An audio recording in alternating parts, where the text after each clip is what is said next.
Guión. Lo que hizo la señora de la limpieza salvó al bebé del millonario. El ático en la cima del lujoso edificio Vittoria Regia, con vistas al mar, era un monumento al éxito y al control. Todo allí, los muebles minimalistas de diseño italiano, las obras de arte abstractas que valían más que la vida de una persona común, el silencio acústico casi absoluto, proclamaba orden y prosperidad. Era el reino de Eduardo Monteiro, un magnate tecnológico de 45 años, cuya vida era una sucesión calculada de reuniones, adquisiciones y cenas de gala. Una vida que había dado un vuelco, de forma maravillosa y aterradora, 5 meses antes con el nacimiento de Sofía. La pequeña Sofía, con sus ojos color avellana heredados de su madre, quien falleció en un trágico accidente de coche cuando la bebé tenía tan solo 3 meses. Desde entonces, el apartamento de 2 plantas, antaño escenario de discretas fiestas, se había transformado en una mezcla de búnker de alta tecnología y guardería infantil. Cámaras en cada habitación, un monitor cardíaco infantil de última generación, una niñera contratada a través de una agencia exclusiva y un equipo rotativo de enfermeras privadas. Todo para proteger a la única heredera de Eduardo, su joya más preciada, su último y frágil vínculo con el amor perdido. Pero esa mañana de martes, un detalle escapó al radar del millonario. Un detalle llamado Doña Marta. Marta Silva, de 58 años, empleada de limpieza durante 30, era una pieza casi invisible en el intrincado mecanismo que mantenía ese mundo en funcionamiento. Llegaba los jueves y los lunes, siempre a las 6 de la mañana, cuando Eduardo ya estaba en el gimnasio del edificio, y la niñera, Carolina, aún dormía en el cuarto de servicio después de su turno de noche. Marta era silenciosa, eficiente, y sus serenos ojos marrones lo veían todo. El polvo en el cuadro, la mancha de vino en la alfombra persa que reaparecía una y otra vez, la tensión en los hombros del señor Eduardo, el cansancio en los ojos de la niñera, y esa fatídica mañana vio algo más, algo que nadie más vio, algo que marcaría la diferencia entre la vida y la muerte. Mientras limpiaba con un paño húmedo el pasamanos de la escalera de caracol que conectaba las 2 plantas, su oído, agudizado por décadas de escucha atenta del silencio ajeno, captó un sonido. No era el llanto fuerte y sano de Sofía. No era el zumbido del aire acondicionado. Era silencio. Un silencio extraño y denso, proveniente de la habitación del bebé, cuya puerta estaba entreabierta. Y fue este silencio, esta intuición agudizada por la vida, lo que la hizo detenerse, contener la respiración y escuchar. Lo que oyó, o no oyó, en ese instante, desencadenaría una secuencia de acontecimientos tan intensa que desafiaría todo lo que Eduardo Monteiro creía saber sobre la seguridad, la confianza y el verdadero valor de una persona. La historia que estás a punto de leer está basada en hechos reales adaptados y muestra cómo, a veces, los héroes no llevan capa, sino uniformes de limpieza y tienen las manos callosas por el trabajo. Prepárate para una narrativa impresionante, llena de giros inesperados y emoción. Y, al final, nunca volverás a mirar con los mismos ojos a los profesionales que limpian tu casa. Si estás listo, comencemos. Y recuerda, cada detalle cuenta. Cada mañana, como un ritual de precisión quirúrgica, Eduardo Monteiro se despertaba a las 5:15 a.m. El despertador no sonaba. Era una leve vibración en su muñeca, emitida por un reloj inteligente de edición limitada. Se levantaba, bebía un vaso de agua con limón, ya preparado en la nevera por uno de los cocineros, y bajaba al exclusivo gimnasio del edificio. Su vida era un algoritmo, una sucesión de entradas y salidas diseñadas para maximizar la productividad y minimizar el riesgo. El riesgo era el enemigo. El riesgo le había arrebatado a Ana, su esposa. El riesgo ahora amenazaba a Sofía. Por eso el ático era una fortaleza. Las ventanas eran a prueba de balas. El sistema de aire acondicionado tenía filtros EPA que eliminaban el 99,97% de las partículas. La puerta principal tenía un escáner biométrico que leía no solo la huella dactilar, sino también el patrón venoso de la mano. Las cámaras de seguridad, camufladas en marcos y lámparas, transmitían a una unidad central en la habitación de Eduardo y a su teléfono móvil, con cifrado de grado militar. La niñera, Carolina, había sido seleccionada tras una exhaustiva serie de pruebas psicológicas, una verificación de antecedentes que se remontaba a su infancia y la firma de un acuerdo de confidencialidad que la obligaba a pagar una fortuna por cualquier filtración. Era competente, contaba con credenciales impecables de una guardería europea y trataba a Sofía con una frialdad profesional que, al principio, tranquilizó a Eduardo. No quería un apego emocional excesivo, quería eficiencia. Carolina dormía en la planta de servicio, con un intercomunicador junto a su cama que la conectaba con la habitación de la bebé.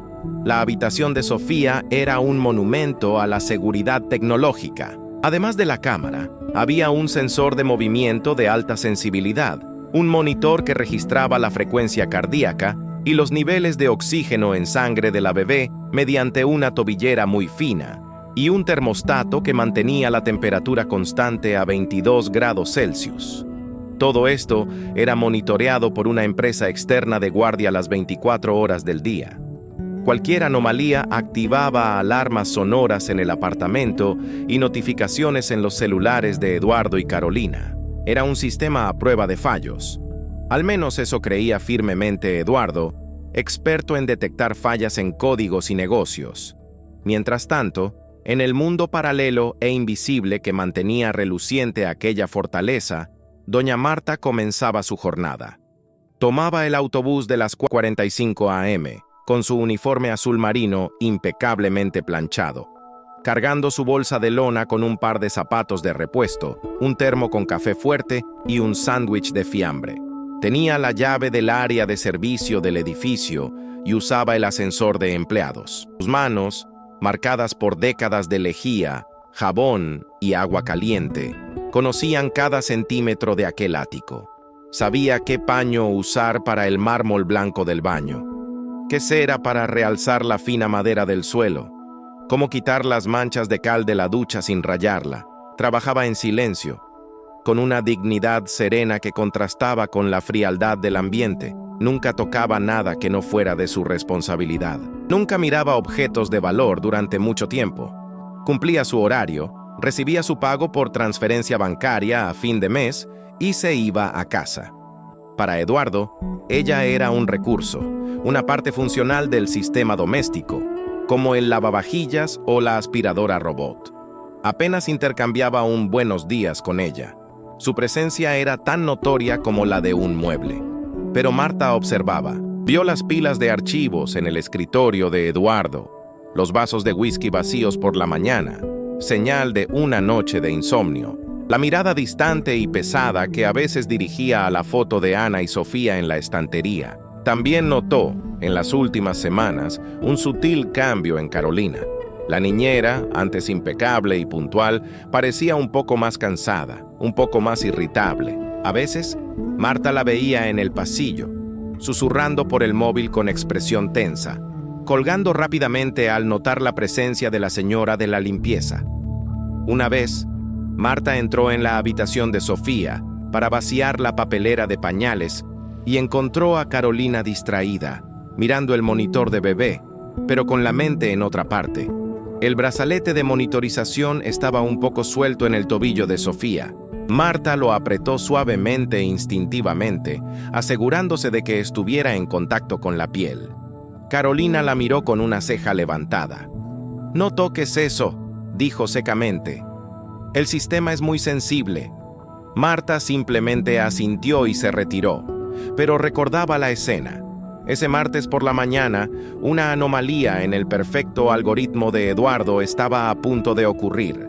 La enfermera de noche se había ido a las 5:30 a.m., como de costumbre. Carolina, según el protocolo, debería haber comenzado su turno a las 6:00 a.m. en punto. Eduardo estaba en el gimnasio. El apartamento estaba en silencio, iluminado solo por la tenue luz del amanecer que se filtraba a través de las cortinas automáticas. Marta, como siempre, empezó a subir las escaleras, limpiando el cine en casa. Trabajó durante unos 40 minutos y luego bajó la escalera de caracol para comenzar a limpiar la sala principal. Fue mientras limpiaba la barandilla de acero cepillado que se detuvo. La costumbre la hacía escuchar siempre discretamente para ver si todo estaba bien. El sonido ambiental del apartamento era una sinfonía familiar. El zumbido casi imperceptible de los aparatos electrónicos, el suave flujo del aire acondicionado, el tic-tac distante del reloj de pie en la biblioteca. Y, normalmente a esta hora, el balbuceo o el llanto suave de Sofía al despertar. Pero no esa mañana. Se oía un vacío proveniente del dormitorio. La puerta estaba entreabierta, ya que Carolina la había dejado para oír mejor. Marta dudó. Su protocolo era claro: no entrar en la habitación del bebé durante el turno de la niñera, a menos que se lo pidieran explícitamente. No le pagaban por cuidar al niño, le pagaban por limpiar, pero algo la inquietaba. No era solo el silencio, era la calidad del silencio. Parecía denso, pesado. Se acercó a la puerta sin hacer ruido. Miró por la rendija. La cámara de seguridad en la esquina opuesta de la habitación, con su pequeña luz verde encendida, apuntaba a la cuna. La cuna con dosel, con sus cortinas blancas de voile, estaba de lado a la puerta. Marta no podía ver a Sofía. El monitor de video estándar, que estaba en la mesita de noche junto a la cama de Carolina, estaba apagado. Extraño. Marta dio un paso adentro. El aire en la habitación parecía quieto, más cálido. El termostato digital en la pared marcaba 2 grados, una desviación de 2 grados, pequeña, pero significativa. Y entonces, lo oyó. No un llanto, sino un sonido bajo y ronco, casi un gemido jadeante. El sonido de una pequeña lucha por respirar. El corazón de Marta se aceleró. Corrió a la cuna, ignorando por completo las reglas. Al mirar dentro, un escalofrío le recorrió la espalda.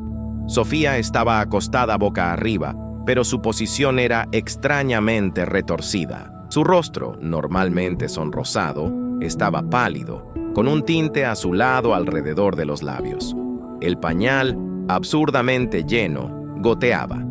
La correa del monitor cardíaco estaba completamente suelta, colgando suelta de su tobillo, sin contacto con su piel. El sensor, por lo tanto, no registraba nada. El sistema de seguridad era ciego. Pero lo peor, lo que hizo que un grito se ahogara en la garganta de Marta, fue lo que vio enrollado, casi oculto bajo la manta de lino, cerca del cuello del bebé. Un hilo suelto del bordado de la sábana que se había enredado en la cuna y formado un pequeño, pero extremadamente peligroso, bucle suelto. Sofía, en sus movimientos, podría haber deslizado su pequeña cabeza por él, y al intentar liberarse, apretó el bucle. No fue suficiente para estrangularla, pero sí para asustarla, cansarla, y tal vez, combinado con algo más, Marta no pensó. Sus manos, tan hábiles para limpiar y ordenar, actuaron con una velocidad sorprendente. Retiró con cuidado el hilo suelto del cuello del bebé. Sofía dejó escapar un gemido más fuerte, pero su respiración era superficial, jadeante. Tenía los ojos entrecerrados, desenfocados. Tenía calor, fiebre alta. Marta puso la mano en la frente de la pequeña. Ardía. Eso explicaba la palidez, el jadeo. El brazalete suelto no había detectado el aumento de la frecuencia cardíaca. El sistema había fallado. ¿Dónde estaba Carolina? Marta se dirigió al cuarto de servicio. La puerta estaba cerrada con llave. Llamó. «Señora Carolina, señora Carolina, Sofía no se encuentra bien». Silencio. Llamó más fuerte. Nada. Sin dudarlo, Marta empujó la puerta. No estaba cerrada con llave.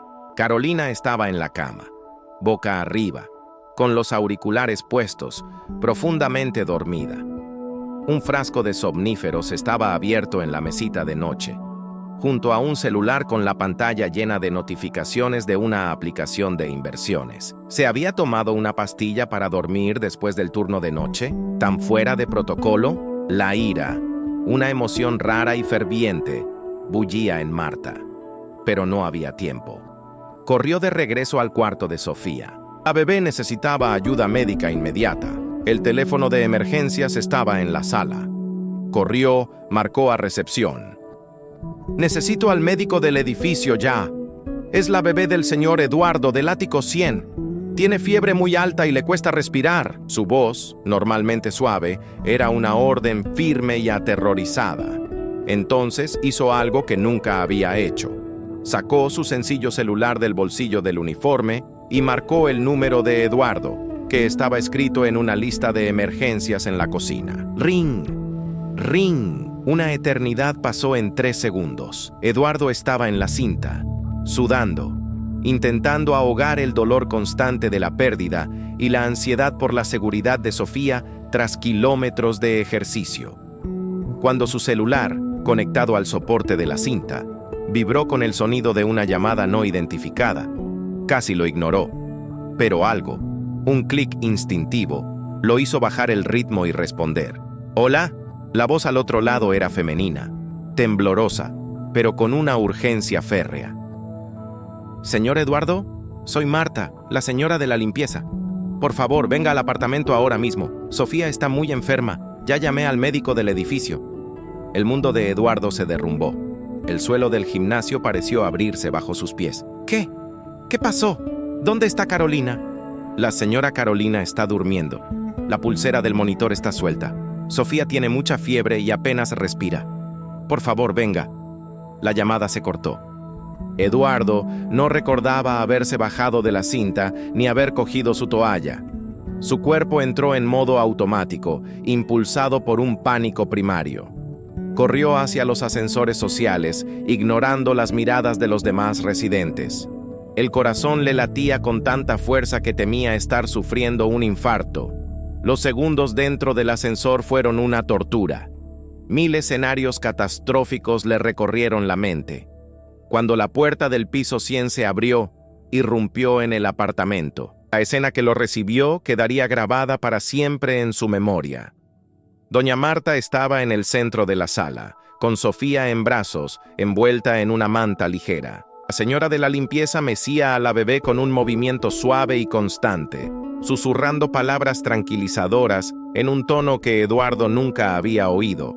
Sofía estaba pálida, con los ojos abiertos pero vidriosos, y emitía un débil silbido con cada respiración. Junto a ellos estaba el doctor Lemos, el médico residente del edificio, ya examinando a la niña con un estetoscopio, con el rostro convertido en una máscara de concentración profesional. «Eduardo», dijo el médico, sin apartar la vista de la niña. «Su hija tiene una infección respiratoria aguda, probablemente bronquiolitis.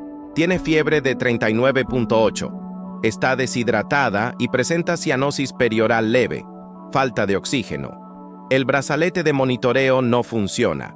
Necesita oxígeno y medicación intravenosa de inmediato. Llamé a la UCI móvil». En ese momento, Carolina apareció en el pasillo, con el cabello despeinado, los ojos hinchados y vidriosos, todavía mareada por la medicación. «¿Qué está pasando?»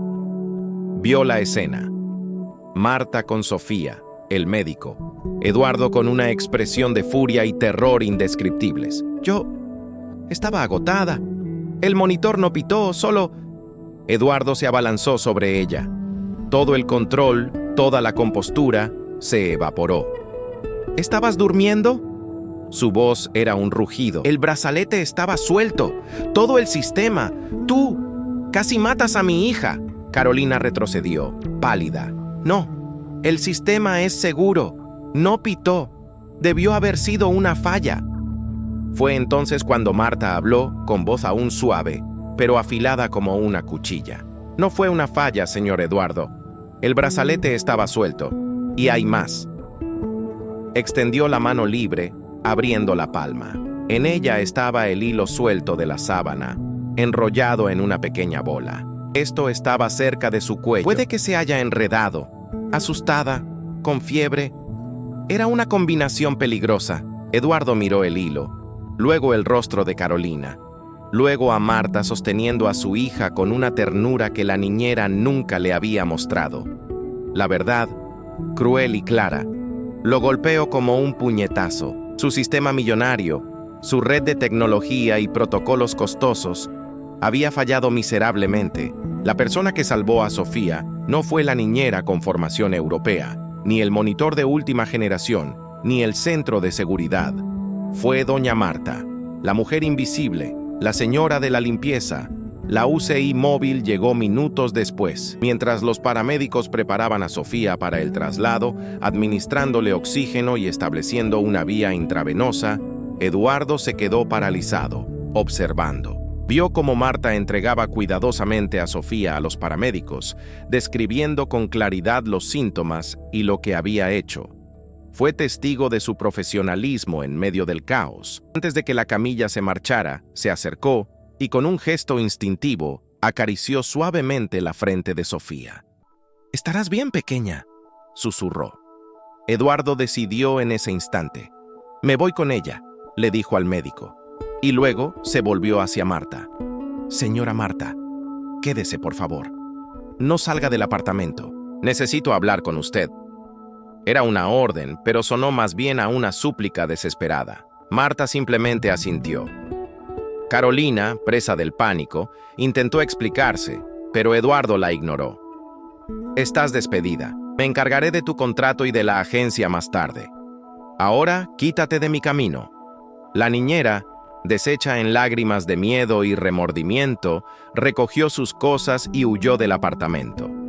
El silencio que siguió a la partida de la ambulancia con Eduardo y Sofía fue denso. Marta estaba sola en la inmensa sala, mirándose las manos que aún temblaban ligeramente. Había salvado una vida, pero ¿qué pasaría ahora? Su mente se desvió hacia su trabajo. ¿La acusaría de excederse? ¿De tocar al bebé? Se secó el sudor de la frente y, por costumbre, empezó a recoger los suministros médicos desechables que habían quedado en el suelo. La rutina era su refugio. En el hospital, Sofía ingresó directamente a la UCI pediátrica. La bronquiolitis era grave, pero gracias a la intervención temprana, no había progresado a una neumonía mortal. Los médicos fueron claros: unas horas más de fiebre alta sin tratamiento, con deshidratación y dificultad respiratoria, y el desenlace podría haber sido trágico.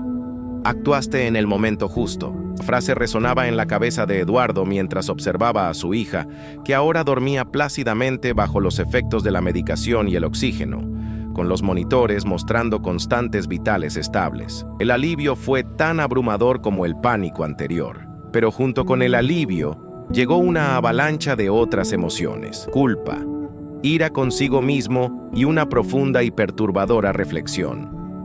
Había pasado años construyendo muros de tecnología y protocolos para proteger su mundo. Había contratado a personas basándose en credenciales y contratos rígidos, y había ignorado por completo a la persona que, al final, resultó ser la más atenta, la más responsable, la más humana. Doña Marta. Apenas sabía su apellido. No sabía si tenía hijos, dónde vivía ni cuánto ganaba. Era una función, no una persona. Y esa función, esa persona invisible, poseía una cualidad que ni todo el dinero del mundo podía comprar: atención genuina. No estaba allí por un sueldo ni un currículum impresionante. Estaba allí para hacer un trabajo, y lo hacía con un orgullo discreto que la llevaba a observar, a cuidar el espacio e, indirectamente, a quienes lo habitaban. Mientras que la niñera, con su alto sueldo y su formación impecable, descuidaba su deber por cansancio o distracción, y la primera revisión de su móvil revelaría una obsesión con el day trading que la mantenía despierta hasta tarde. Marta, con su salario mínimo y su sencillo uniforme, estaba atenta. Oyó el silencio equivocado. Vio el hilo suelto. Actuó. Eduardo sintió una inmensa vergüenza. Él, que se consideraba un líder visionario, no había visto el valor más obvio y crucial que tenía ante sus ojos. Pasó la noche junto a la cama de Sofía, con la mente acelerada. No podía simplemente agradecerle a Marta con una bonificación en efectivo y seguir adelante. Eso sería repetir el mismo error, tratar su acción heroica como una mera transacción. Necesitaba hacer más, mucho más. ¿Pero cómo? A la mañana siguiente, con Sofía estable y trasladada a una habitación normal, Eduardo regresó al apartamento. El ático parecía diferente. El brillo del mármol, la perfección de los objetos, todo parecía falso. Un cascarón vacío, el sistema de seguridad con sus luces intermitentes, ahora parecía una mala broma. Encontró a Marta en la cocina, preparando café. Parecía agotada, todavía con el mismo uniforme del día anterior. «Señora Marta», comenzó Eduardo, con la voz ronca por la emoción y la noche en vela. «Sofía está estable. Se recuperará. Los médicos dijeron que usted le salvó la vida». Marta se giró con la mirada seria. «Estoy tan feliz, señor Eduardo.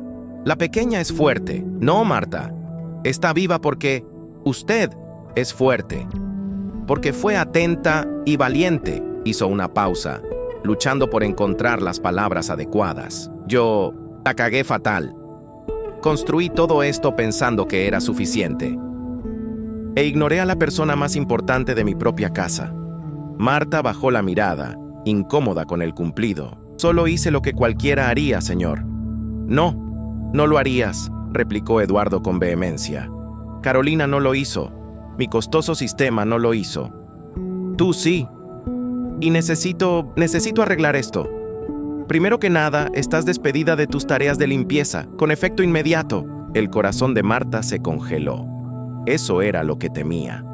La despedirían por interferir, pero Eduardo continuó. «Segundo, me gustaría ofrecerte un nuevo puesto. Me gustaría que fueras la cuidadora principal de Sofía, la supervisora de todo y de todos los que entran en este apartamento para cuidarla, con un salario acorde a la responsabilidad, todos los beneficios y autoridad total». Marta se quedó atónita. Miró sus manos callosas, el uniforme azul, y luego el rostro serio y esperanzado de Eduardo. «Señor Eduardo, yo no tengo la formación para esto. No soy enfermero, no soy niñero titulado, solo sé limpiar». Eduardo sonrió, una sonrisa cansada pero genuina, por primera vez en meses. «Marta, lo que Sofía necesita ahora no es más tecnología ni diplomas. Necesita a alguien que vea, alguien que escuche, alguien con buen corazón y atención. Tienes una sabiduría que no se enseña en ninguna escuela europea. Tienes el instinto de cuidar. Confío en ti la vida de mi hija, más de lo que confié en cualquier sistema o profesional altamente cualificado». A Marta se le llenaron los ojos de lágrimas. Era un reconocimiento que nunca imaginó recibir. Era más que dinero. Era respeto, era confianza, era valorar su experiencia de vida. ¿Y la limpieza, señor?», rió Eduardo, un sonido extraño y aliviado.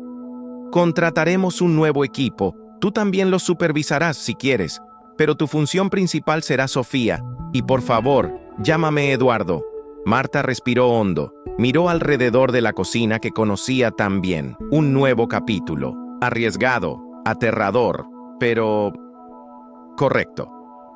«De acuerdo, señor Eduardo, acepto, pero con una condición, cualquier condición, que pueda traer un poco de mi hogar aquí, a Sofía, tal vez el olor de un simple pastel horneándose de vez en cuando, y que la tratemos con normalidad, con cariño, no como a una princesa en una cúpula de cristal». Eduardo sintió un nudo en la garganta. Eso era exactamente lo que Ana habría dicho. Condición aceptada, que aceptada. En los días y semanas que siguieron, la transformación en el ático fue lenta pero profunda.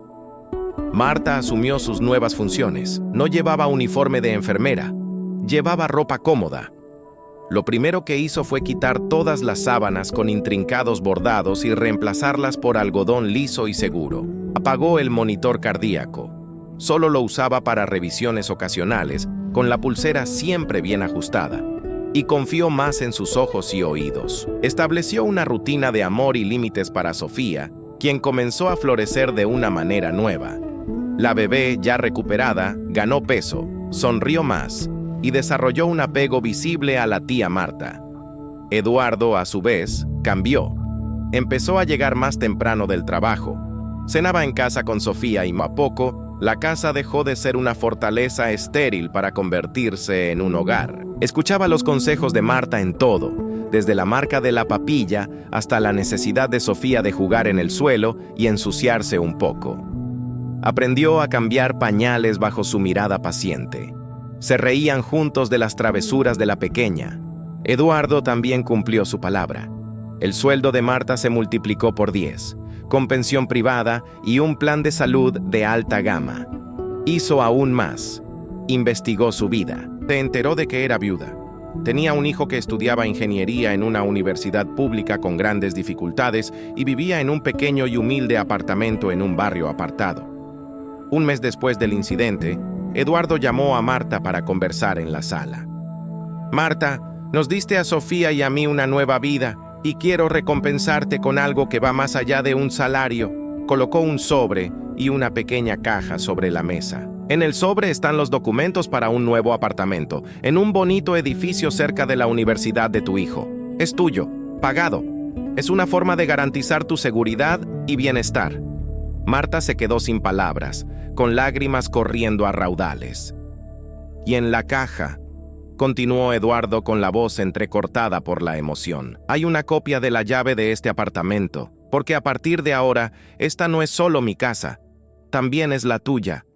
Eres familia». La historia de Marta y Eduardo se extendió discretamente por los pasillos del lujoso edificio. Se convirtió en una leyenda moderna. La señora de la limpieza que, gracias a su atención y valentía, salvó una vida y redefinió el concepto de valor para uno de los hombres más ricos de la ciudad.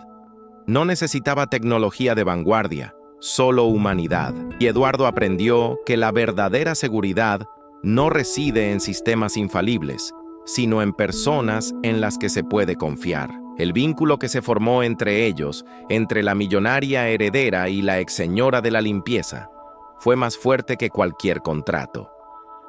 Epílogo. Un nuevo amanecer. Un año después, el ático del edificio Vitoria Regia sigue siendo hermoso, pero ahora hay juguetes coloridos esparcidos por la sala. Hay una silla de bebé sobre la mesa de comedor de madera maciza, y se oyen risas. Muchas risas. Sofía, ahora una niña de 1 año y medio sana y llena de vida, persigue torpemente un gato de peluche bajo la atenta y cariñosa mirada de la abuela Marta, mientras empieza a balbucear. Eduardo, sentado en el sofá, observa la escena con una sonrisa serena. Es diferente, más ligero, más presente. Su empresa creó un programa de becas para los hijos de empleados de servicios generales, inspirado en la historia de Marta. Se ha convertido en un discreto defensor de la valoración de los trabajadores invisibles. En la pared de la sala, entre las obras de arte abstractas, ahora hay una sencilla fotografía enmarcada. Es un selfie tomado por Eduardo, que lo muestra a él, a Marta y a Sofía, con los rostros juntos, sonriendo ampliamente.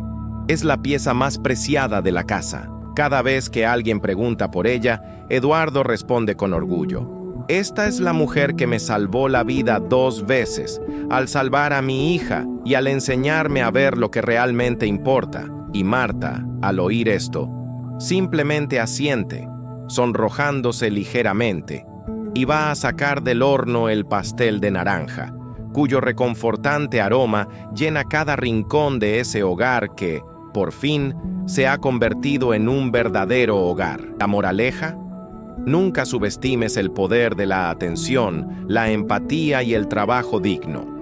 Los verdaderos héroes a menudo no aparecen en los titulares. Marcan la diferencia silenciosamente, con un gesto a la vez. Y al final, el mayor lujo que podemos tener no es la riqueza material, sino las auténticas conexiones humanas que nos mantienen seguros, amados y vivos.